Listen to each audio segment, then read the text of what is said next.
যেটা 100-এ 100 লাগবে, 100-তে 100 লাগবে। তো ঈমান হলো কেবল নামাজ, রোজা, হজ, যাকাত হলো আমাল। যেমন কোরআনে তাহাজ্জুদের কথা আছে, যদি কেউ পড়তে না পারে তো চলে যাবে, অসুবিধা হবে না। মেশকাতের কথা হাদিসে আছে, করলে অনেক নেকি, অনেক ফায়দা, কিন্তু না করলে জাহান্নাম যাবে, তা হবে না। এমন অনেক আমল আছে যেগুলো আপনার স্বাধীনতার মধ্যে দেওয়া আছে, পারলে চালিয়ে যান, না পারলে অসুবিধা হবে না। তবে ফরজাইন আমলগুলিকে করতে হবে, আর আপনার কিনা সুন্নতে মুআক্কাদাকে গুরুত্ব দিতে হবে। কিন্তু এই তাহাজ্জুদ বলেন, জাস বলেন, ইশরাক বলেন, তাসবিহ বলেন, তাহলিল বলেন, জিকির বলেন, যেগুলি নফলের দরজায় রয়েছে, এগুলি যদি কেউ না করে, এর জন্য যে পাকড়াও হয়ে যাবে, তা হবে না। অতএব আমলের যদি কিছু কম হয়ে যায় তো চলে যাবে, চলে যাবে। কিন্তু ঈমানের যদি কম হয়, ঈমানের যদি কম হয়, চলবে না, চলবে না, চলবে না। কেবলের যদি কম হয়, একটাও ফ্যান যেমন ঘুরবে না, একটা বাল্ব চলবে না। যে বডিটার ভিতরে ঈমান নাই, ওই বডিটার ভিতরে বিদ্যুৎ নাই, ওর একটাও নামাজ হবে না, একটাও রোজা হবে না, একটাও যাকাত হবে না, একটা দান খয়রাত দিতে পারবে না, মদ ছাড়তে পারবে না, জর্দা ছাড়তে পারবে না, গুলগুলা ছাড়তে পারবে না, জুয়া ছাড়তে পারবে না, লুচ্চম ছাড়তে পারবে না, আর পারবে না পর্দায় থাকতে। তার কারণ ওর ভিতরে বিদ্যুতের পাওয়ারই নাই, কোনটাই ঘুরবে না, কোনটাই হবে না। ঈমান একটা পাওয়ারের নাম। এর জন্য আল্লাহ প্রতিটি বিষয়ে ঈমানকে আগে তুলে ধরেছে। আল্লাহ বলছে, ঈমানদার রে, তোদেরকে আমি এমন একটা ব্যবসা শিখিয়ে দেব না, যে ব্যবসাটা করলে তোরা আযাবে আলীম থেকে বেঁচে যাবি। তুমিনুনা বিল্লাহ, সর্বের প্রথম আল্লাহর উপরে ঈমান। এই লাইট বন্ধ করে, মোবাইল বন্ধ করে। এত ছোট ছিল তোর কাছে, হ্যাঁ, ওর বাপকে বলে দিল বিয়ে বউ দেখতে, আর কিছু হলো বউ রেডি করতে বললো তোর বাপকে। এত বড় ফোন, এত ছোট ছিল। জি ভাই, ঈমান একটা জিনিস আমার 3বার বলবো, গুরুত্বপূর্ণ বিষয় 3বার বলবো। পৃথিবীর অদ্বিতীয় গুরু, যার উপরে কোন শিক্ষক হয়নি, যার উপরে আর কোন শিক্ষক কিয়ামত পর্যন্ত হবে না, এত ধনী মানুষ, মানব কুলের মহামানবদের মহামানব, নবীরা হচ্ছে মহামানব, তাদের নবী, নবীদের নবী নাম জানেন? জি, জঙ্গিগুলোর লোক নাম জানেন? নবী মুহাম্মদ রাসূলুল্লাহ।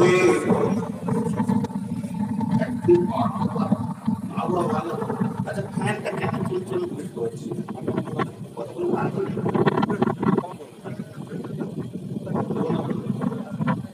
সাউন্ড কিছু দিক থেকে ঠান্ডা হলো, দরকার হলে তখন ভালো লাগবে। পানির মতো মহব্বতের জিনিস পৃথিবীতে কিছু নাই, অদ্বিতীয় খাবার, কিন্তু পিয়াস না থাকলে দামি নবীদের নবী, যার হৃদয়ে প্রেম আছে রসুলের। কার কার প্রেম নাই?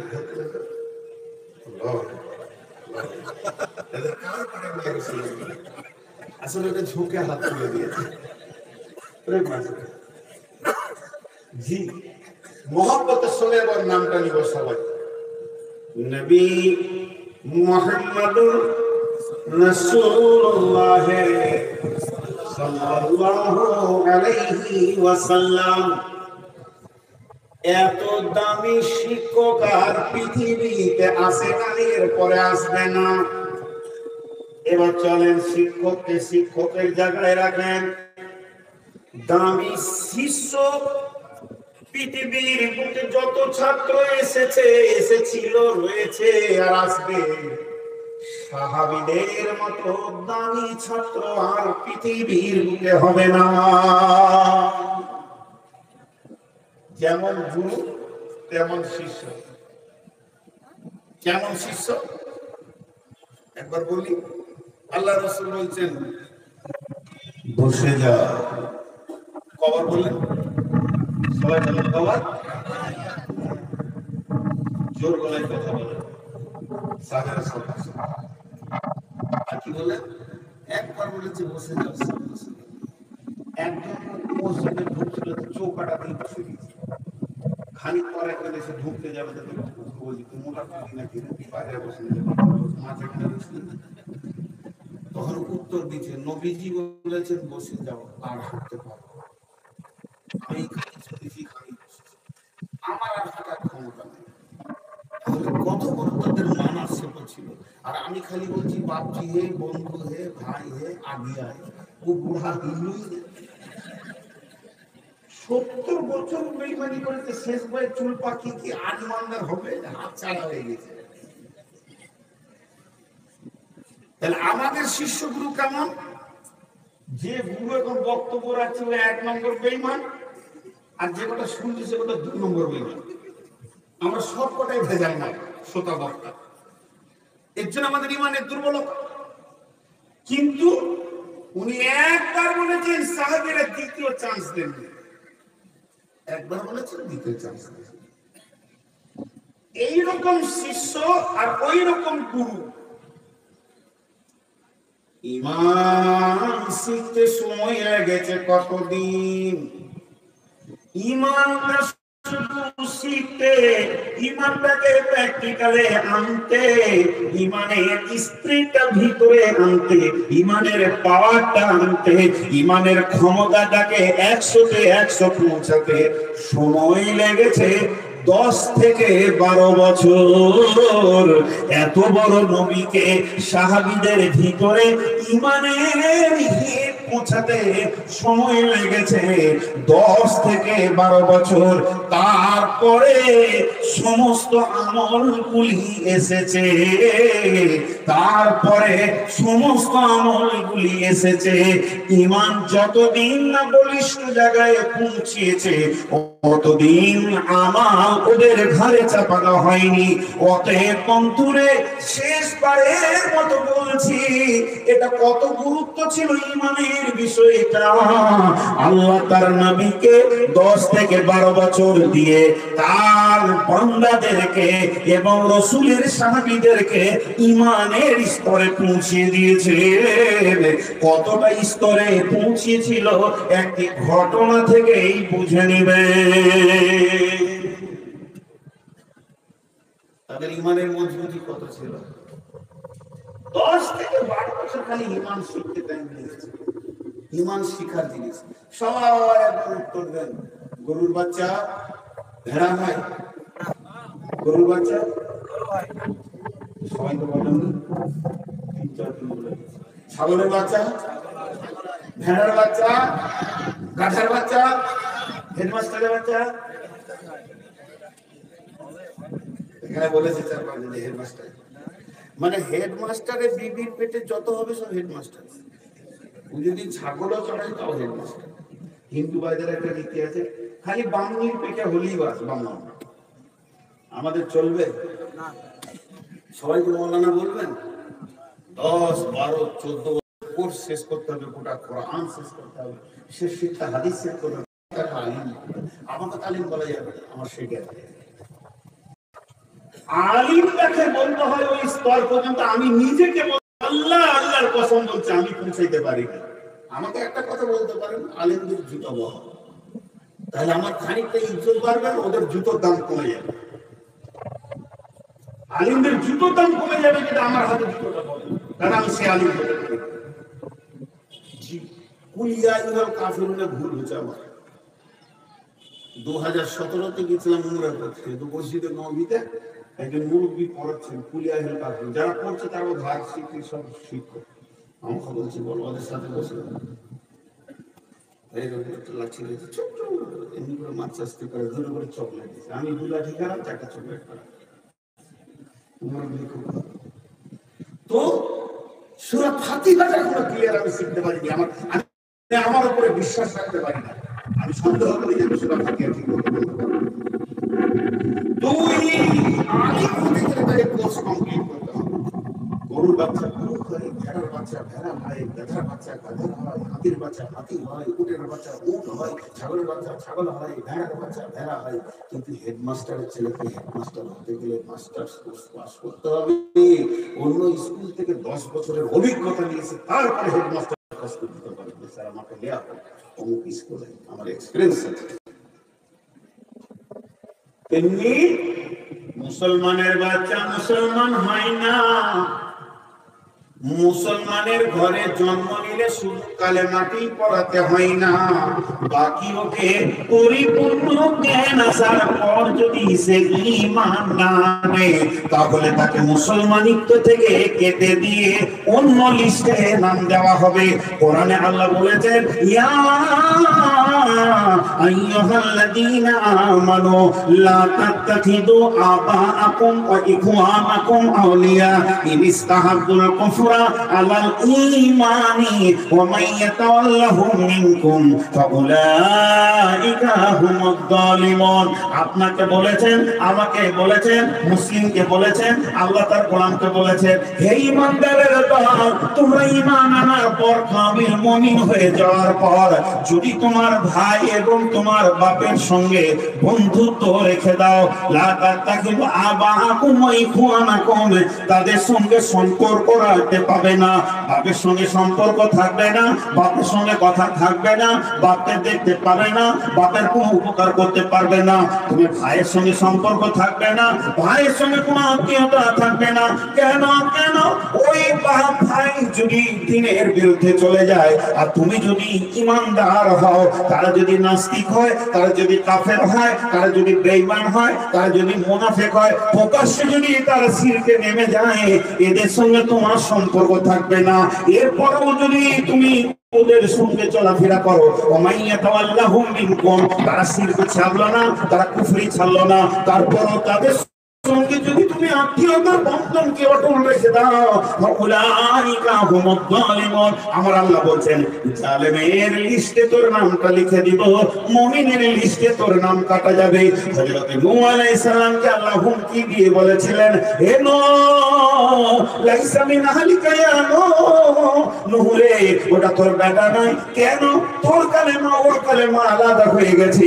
যদি ও তোর কালেমার ভিতরের মাল হতো, তাহলে তোর বেটা হতো। তোর কালেমা হচ্ছে আল্লাহর দিকে, ওর কালেমা হচ্ছে আল্লাহর বিরুদ্ধে, অতএব তাকে আহাল বলতে পাবি না। অথচ নূহের রক্তে, নূহের রক্তে, নূহের শুক্রাণুতে, নূহের বীর্যে কি নাম জন্ম নিল, তারপরও আল্লাহ বলছে এটা তোর বেটা নয়। কারণ মুসলমানদের একটাই বন্ধন, মুসলমানদের একটাই পিন, মুসলমানদের একটাই সুতো, মুসলমানদের একটা রশি, কালেমা আশহাদু আল্লাহ। জোরে বলেন আশহাদু আল্লাহ, সকলে জোরে বলেন আশহাদু আল্লাহ ইলাহা ইল্লাল্লাহু ওয়া আশহাদু আন্না মুহাম্মাদান আবদুহু ওয়া রাসূলুহু। এই সুতোটার কত ক্ষমতা! বিশ্বনবী বলেছেন, কুল্লু মুসলিমিন ইখওয়ান। পাকিস্তানের মুসলমান, আমেরিকার মুসলমান, ইংল্যান্ডের মুসলমান, জাপানের মুসলমান, সে আমার ভাই, সে আমার ভাই। আমরা কালেমা শাহাদাতের সাক্ষী দিতে পারলাম না এতগুলি লোক। ধন্যবাদ বাংলাদেশ, তোলপাড় করে দিত ময়দানকে যে হ্যাঁ কয়েকটা লোক হয়েছে। আমাদেরকে ধন্যবাদ, আমরা কম ধন্যবাদ। রাসূলুল্লাহ সাল্লাল্লাহু আলাইহি ওয়াসাল্লাম বলেছেন, সবচেয়ে মেসক্ত তামাদান আছে, সবচেয়ে মেসক্ত সন্দেশন করে কানে রাখতেন, আবার শুরু করতেন, আবার পকেটে রাখতেন, আবার বালিশের নিচে রাখতেন। আর এই উম্মত চালিয়ে দেন, শুয়েও চালাইবে, উঠেও চালাইবে, উল্টাটা করবে। এদেরকে বললাম মাঝে যে জোলে কালেমার শাহাদাতের সাক্ষী দেন। আজকে আমার বক্তব্যটাই হচ্ছে ঈমান। ঈমান থেকে কোন দিকে যাব ইনশাআল্লাহ। ঈমান কি, ঈমানের পাওয়ারের দিকে আগাচ্ছি আস্তে আস্তে। তো কালেমার শাহাদাতের সাক্ষী দিতে পারলে না, কিন্তু যদি একবার আমি বলে দিতাম তৃণমূল কংগ্রেস সব কটা উঠে বলবো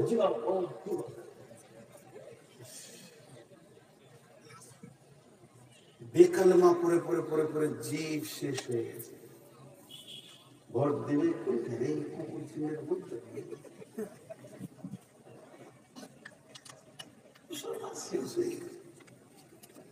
এক শিকারী জঙ্গলে গেছিল শিকার করতে, হরিণ। গোটা জঙ্গল খুঁজে খুঁজে খুঁজে খুঁজে হরিণ পাই না। যখন ঘর চলে আসছে দেখছে খালি হাতে ঘর যাবো। একটা বাঘের বাচ্চা করেছিল এইটুকু, বিড়ালের মতো, ওই 1-2 দিনের বাচ্চা, ওইটাকে কোলে করে নিয়ে চলে এসেছিল। বাঘের বাচ্চা ঘরে নিচে রাখবে কোথাও, ওর ভেড়ার গোয়ালে থাক ভেড়া দিচ্ছে। বাঘের বাচ্চা ভেড়ার পোকা খেয়ে বড় হয়েছে, আস্তে আস্তে বড় বাঘ হয়ে গেছে, কিন্তু ভেড়া দিয়ে সাথে থাকে। বাচ্চাটা বাঘের থাকে ভেড়ার সাথে, গুঁতা খেতে খেতে বেশ বড় হয়েছে। একদিন শিকারী জঙ্গলের ধারে নিয়ে গেছে ওদেরকে চড়াতে। 150টা ভেড়া চড়ছে আর শিকারী বসে আছে। জঙ্গলের ভিতরে একটা জঙ্গলি বাঘ মনে মনে করছে আজকে একটা ভেড়া খাবো। ছোট খাটো নিয়ে মনে বড় ভেড়া খাবে। আর গায়ে করে জঙ্গলের ভিতর থেকে হুঙ্কার মেরেছে, কাপ করে একটাকে ধরেছে। আর বাকি 150 যাচ্ছিল মারলো ধর, চলে গেল। ময়দান খালি ছিল, বাঘটা ধরা ছড়িয়ে দেখছে বাঘ ধরে ফেলেছে, মানে ভেড়ার দলে বাঘ করছে। এর মাথার কাজ করছে না, ভেড়ার দলে বাঘের বাচ্চা অঙ্কতে মিলছে না, মিলে কে পারছে না। তো আছিস কি করে? আমি একটা হুঙ্কার মেরেছি, 150 ভেড়া, ময়দান খালি হয়ে গেছে, আর তুই তাদের ভিতরে আছিস। ওকে নদীর ধারে নিয়ে গেছে, আয়না ড্রেসিং টেবিল তো আর নাই, নদীর ধারে নিয়ে গিয়ে পানিতে বলছে দেখ তোর দাঁত আমার দাঁত এক মেডিকেল করছে, তোর কোপ আছে আমার কোপ আছে, তোর খুন নাই, পায়ের ছাপা আছে আমার আছে বলে আছে, তোর গায়ে দাগ আছে চাকা চাকা আমার দাগ আছে আছে, তো আমার মতো বলতে একবার বলে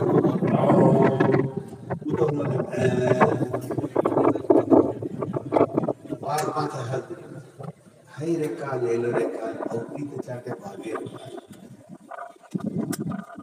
হাই রে ভেড়া ও বাঘের বাচ্চা, তোমার পরিবেশ তো ভেড়ার গোয়াল নয়, তোমার পরিবেশ ছিল জঙ্গল।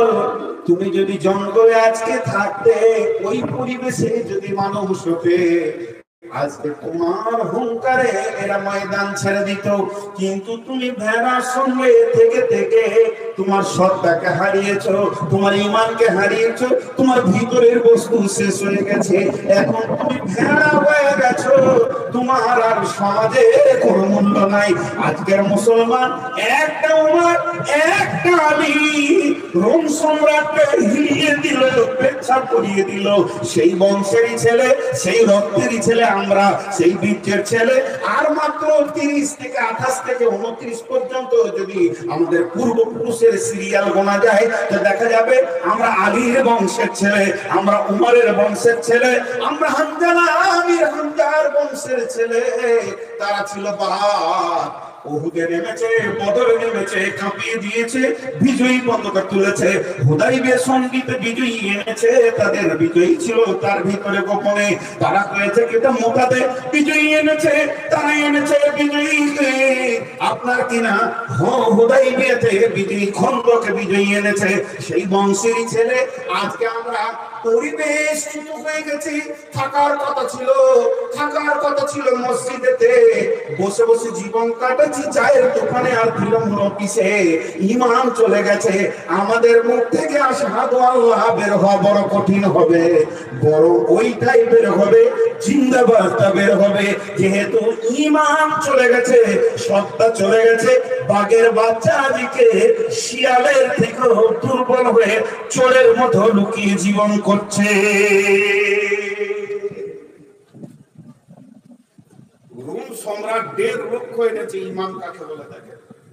রোম সম্রাট 1.5 লক্ষ সৈন্য এনেছে, আর বিশ্ব নবী মুজাহিদ নিয়ে গেছেন 10,000।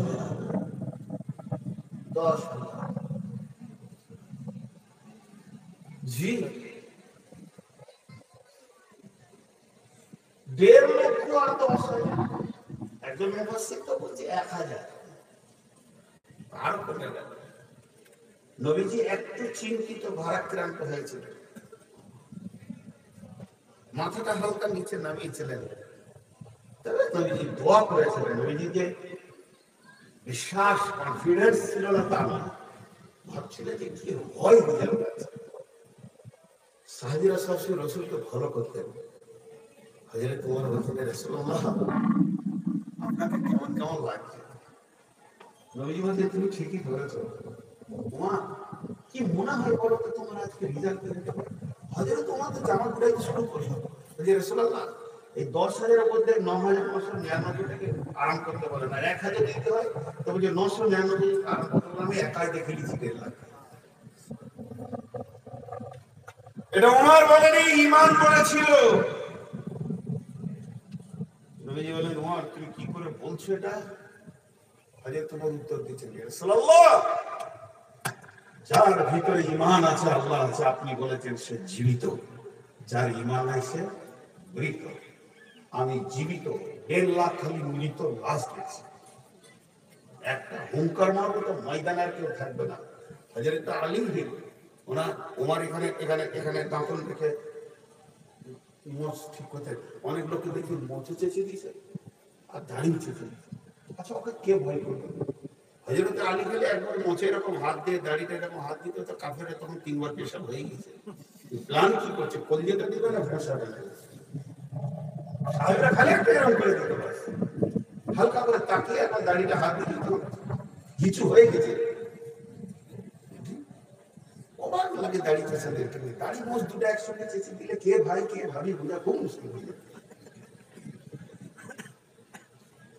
এরা এটা কি সভ্য মনে করে নিয়েছে। ভাইরা আমার, ঈমান আল্লাহ বলেন তুমিনুনা বিল্লাহি ওয়া রাসূলিহি, হে ঈমানদারেরা তোমাদেরকে কি এমন একটি ব্যবসা আমি শিখিয়ে দেব না যে ব্যবসাটা করলে তোমরা আযাবে আলীম থেকে বেঁচে যাবে? সেই ব্যবসাটা হচ্ছে তুমিনুনা বিল্লাহি, আল্লাহর উপরে ঈমান আনো, ওয়া রাসূলিহি এবং তার রাসূলের উপরে ঈমান আনো। সকলে জোরে একবার বলেন আশহাদু আল্লাহ, জোরে ময়দান কাঁপানোর মতো, আশহাদু আল্লাহ ইলাহা ইল্লাল্লাহ ওয়া আশহাদু আন্না মুহাম্মাদান আবদুহু ওয়া রাসূলুহু। নারে তাকবীর! আজ মুসলমান জিন্দা, আজ মুসলমান জিন্দা। আজি ভাই ইমানদারদেরকে এমনি বলেছে, এদের মাথা থেকে পা পর্যন্ত হিট হয়ে আছে। একটা যুবক আমাকে ফোন করে বলছে, হুজুর খুশি তো দিলটা মনে হচ্ছে তাও হয়ে গেল, আর রাখতে পারছি না খুশি। তোর কেন খুশি রে? দিল্লিতে আছি।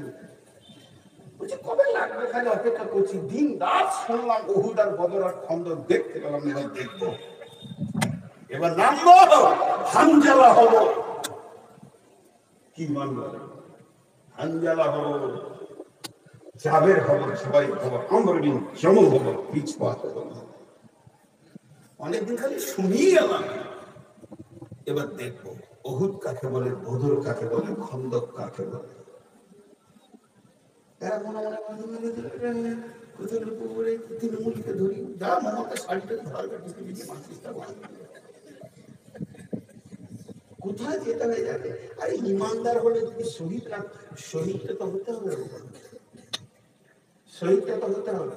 কি করে হবে? অত বড় বড় সাহাবী, উমারের মতো সাহাবী শহীদ হলো, তাই করে বোমা ছিল নাকি? মেরে দিলে বোমা থাকে নাকি? বুঝতে হবে। শহীদের একটা দরজা আছে, জান্নাতের রাস্তা কেউ চায় না, খালি শহীদরা চায়। আল্লাহ এরকম জান 100টা তার 100 বার এত ভালো লাগছে।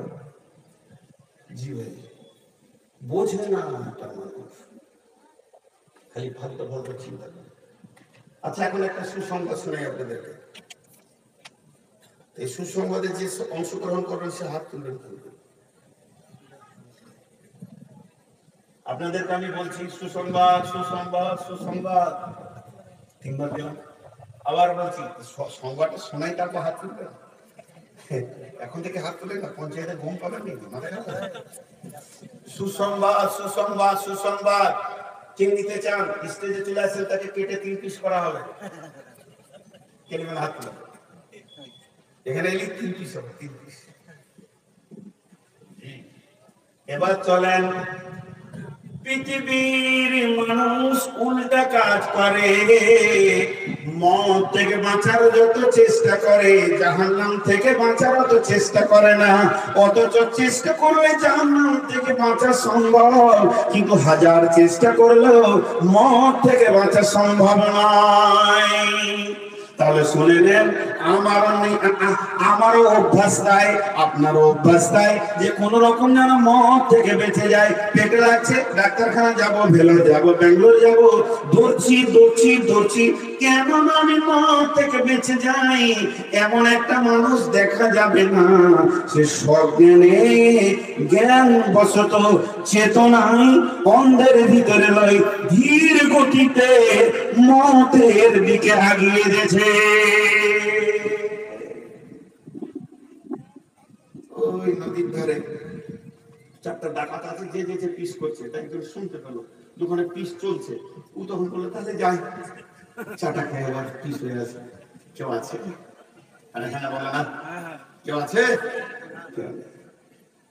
এবার দেখো ইমান পাত্র ভাইরা আমার, একজন মহিলা বিশ্ব নবীর কাছে আসলেন। মহিলাটা এসে বলছেন, ও দয়ার নবী গো, ও দয়ার রাসূল গো, নবী রাহমাতুল লিল আলামিন, আমি আপনার কাছে এসেছি, আপনি আমাকে পাক করলেন। নবীজি মুখটা ফিরিয়ে নিলেন, মেয়েটি আমার সামনে গেলেন, গিয়ে বলছেন আপনি আমাকে পাক করলেন। নবীজি মুখ ফিরিয়ে নিলেন, আবার তৃতীয়বার গিয়ে বলছেন আপনি আমাকে পাক করলেন। নবীজি বললেন তুমি কি গুনাহ করেছো যে তোমাকে পাক করতে হবে? মেয়েটি বলছেন, ও দয়ার নবী গো, যে গুনাহ করলে পেটে বাচ্চা এসে যায়, আমি ওই গুনাহটা করে ফেলেছি।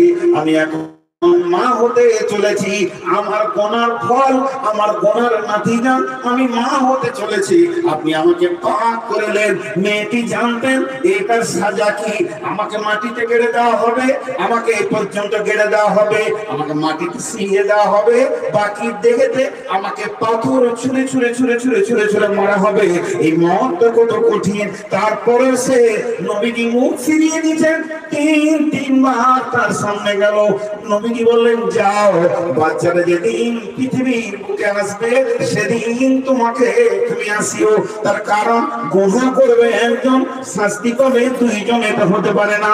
মেয়েটির বাচ্চাটা পৃথিবীতে চলে এলো। ওই মেয়েটি 9 মাস 10 দিন পর আবার নবীজির কাছে কোলের বাচ্চাটা নিয়ে হাজির হয়ে গেল।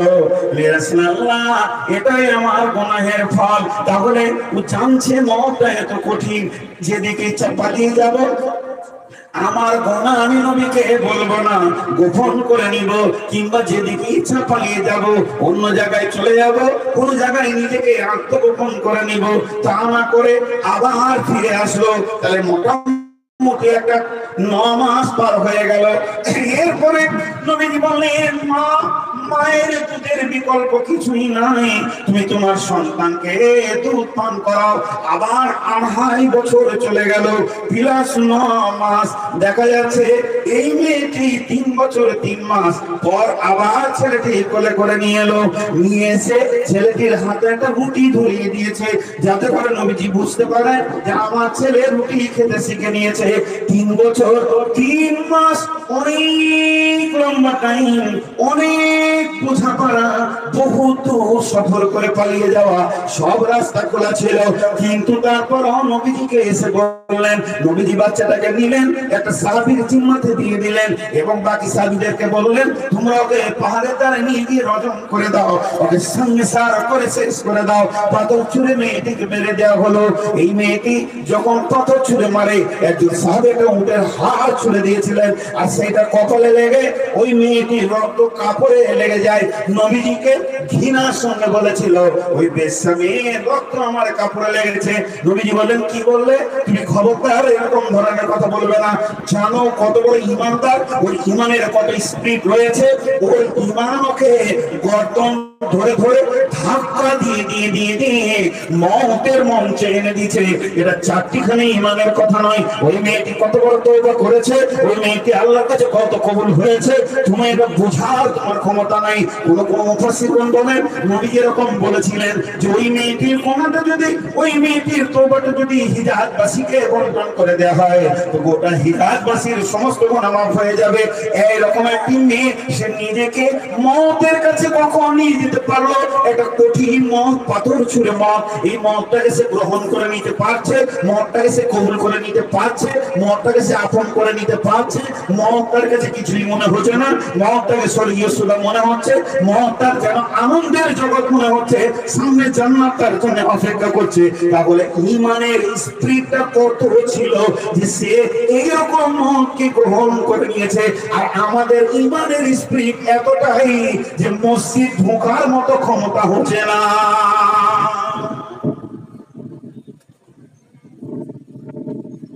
আমাদের ঈমানের স্পিরিট কতটা? আমাদের ঈমান আমাদের গর্দনকে ধরে মসজিদে নিয়ে যেতে পারছে না, মতটা ছাড়াতে পারছে না। জি ভাই,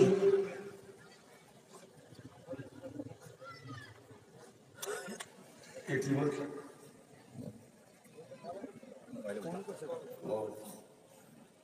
আমাদের দুনিয়াতে কেউ নাই রে, আফসোস। সব আত্মীয়দের সঙ্গে সম্পর্ক ছিল, এত রাতে খোঁজ নিয়েছে, কত ভালোবাসে মিডিয়া। ভাবছে খেলে কি খেলে না, কোথায় যে বসে আছে। সবারই বিবি খালি ভাবে যে আমার স্বামীটাই হলো পাগলা, বাকি সবারই স্বামী ভালো। আর মেয়ে পুরুষরা ভাবে লোকের বউ ভালো, আমার বউটাই খেলে। এমনি চলছে দুনিয়া, চলছে। ভাই ঈমান কাকে বলে খালি লেখে, ঈমানের গুরুত্ব, ঈমান আমরা কোথায় পেয়েছি, ঈমান বস্তুটা কোথা পেয়েছি আর কতদূর নিয়ে যেতে হবে। কবরে কোন আমলের আমলের প্রশ্ন আছে? নেই। নামাজের প্রশ্ন নাই, রোজার প্রশ্ন নাই।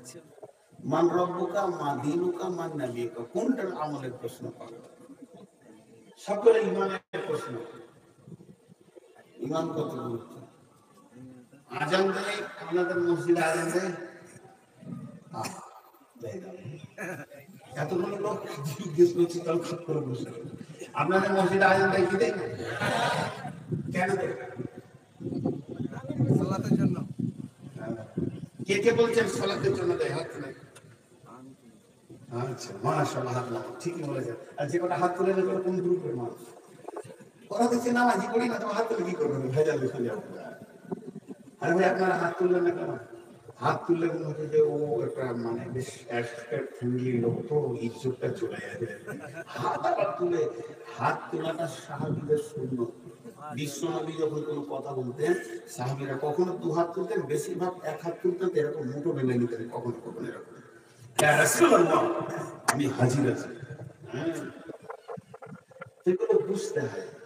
যারা হাত তুললেন তারা আমার জন্য নয়, আল্লাহর জন্য। আর আল্লাহ এগুলো রেকর্ডিং করেন, রেকর্ডিং করেন। এগুলো কিয়ামতের মাঠে উঠবে, এই সমর্থনগুলোর জন্য আপনি নেকি পাবেন। তাহলে আপনাদের গ্রামে আজান হয় কি?